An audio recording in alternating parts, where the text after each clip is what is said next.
ಅತ್ಯಂತ ಕಡಿಮೆ ಖರ್ಚಿನಿಂದ ಗಣಿತದ ಮಾದರಿಗಳ ತಯಾರಿಕೆ.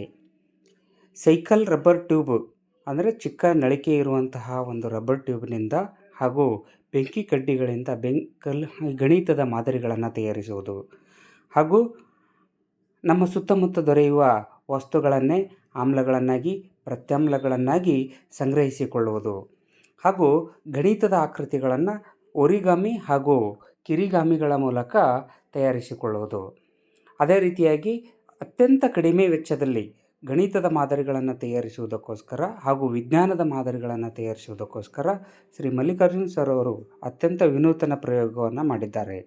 ಅದು ಹೇಗೆಂದರೆ ಪ್ಲಾಸ್ಟಿಕ್ ವಸ್ತುಗಳಿಂದ ಗಣಿತದ ಹಾಗೂ ವಿಜ್ಞಾನದ ಮಾದರಿಗಳನ್ನು ತಯಾರಿಸುವುದು, ಪೇಪರ್ಗಳಿಂದ ಗಣಿತದ ಮಾದರಿಗಳನ್ನು ತಯಾರಿಸಿರುವುದು ಹಾಗೂ ಪುಂಗಿಕಾಯಿ ಅಥವಾ ಹೀರೆಕಾಯಿ ಅಥವಾ ಕುಂಬಳಕಾಯಿ ಏನು ಗಿಡದಲ್ಲಿ ಬಿಟ್ಟು ಯಾವಾಗ ಅವು ಒಣಗಿರ್ತವೆ ಅಂಥ ಕಾಯಿಗಳನ್ನು ತೆಗೆದುಕೊಂಡು ಬಂದು ಅದರ ಒಳಗಡೆ ಇರತಕ್ಕಂಥ ತಿರುಳನ್ನು ತೆಗೆದು ಅದರಲ್ಲಿ ಈ ಥರ್ಮೋಕಲ್ಲನ್ನು ಅಥವಾ ಈ ಒಂದು ಬೇರೆ ಬೇರೆ ಹತ್ತಿಯನ್ನು ಅಥವಾ ಬೇರೆ ಬೇರೆ ವಸ್ತುಗಳನ್ನು ಬಟ್ಟೆಯಂಥ ವಸ್ತುಗಳನ್ನು ಬಳಸಿ 3D ಆಕಾರದಲ್ಲಿ ಈ ಜೀವಕೋಶಗಳು, ಪ್ಯಾರಾಮೀಸಿಯಮು, ಯೂಗ್ಲಿನ, ಮೈಟೋಕಾಂಡ್ರಿಯಾ ಈ ರೀತಿಯಾಗಿರ್ತಕ್ಕಂಥ ಕ್ಲೋರೋಪ್ಲಾಸ್ಟು ಈ ರೀತಿಯಾಗಿರುವಂತಹ ಆಕೃತಿಗಳನ್ನು ತಯಾರಿಸಿದ್ದಾರೆ.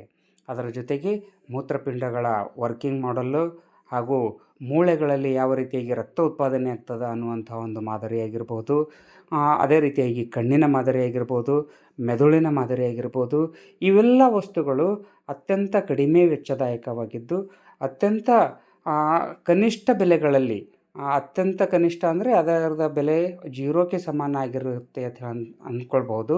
ಅಂಥ ವಸ್ತುಗಳಿಂದ ತಯಾರಿಸಿರ್ತಕ್ಕಂತಹ ಮಾದರಿಗಳು ನಮ್ಮೂರ ಶಾಲೆ ಬೂಸಣಗಿ ಶಾಲೆಯಲ್ಲಿ ತಯಾರಿಸಲಾಗಿದೆ. ಈಗ ನಾವು ನೋಡ್ತಾ ಇರುವಂಥದ್ದು ತಬಲವನ್ನು ತಯಾರಿಸಿರ್ತಕ್ಕಂಥದ್ದು ಆ ಕುಂಬಳಕಾಯಿಯಿಂದ ತಯಾರಿಸಿರ್ತಕ್ಕಂಥ ಮಾದರಿ. ನೈಜವಾಗಿರುವಂಥ ತಬಲದ ರೀತಿಯಲ್ಲಿ ಕಾಣಿಸಿದರೂ ಕೂಡ ವೇಸ್ಟ್ ಆಗಿರುವಂಥ ಕುಂಬಳಕಾಯಿಯಿಂದ ವೀಣೆಯನ್ನು ತಯಾರಿಸಿದಿರ್ಬೋದು, ತಬಲವನ್ನು ತಯಾರಿಸಿದಿರ್ಬೋದು ನಾವು ನೋಡ್ಬೋದು. ಅದೇ ರೀತಿಯಾಗಿ ಈ ಒಂದು ಜೀವಕೋಶದ ಮಾದರಿಗಳನ್ನು ಕೂಡ ನಾವು ನೋಡಬಹುದು. ಇಷ್ಟೊಂದು ವೆರೈಟಿಯಾಗಿ ತಯಾರಿಸಿರ್ತಕ್ಕಂಥ ಮಾದರಿಗಳು ನಮ್ಮೂರ ಶಾಲೆ ಬೂಸಣಗಿ ಶಾಲೆಯಲ್ಲಿ ನಾವು ಕಾಣಬಹುದು.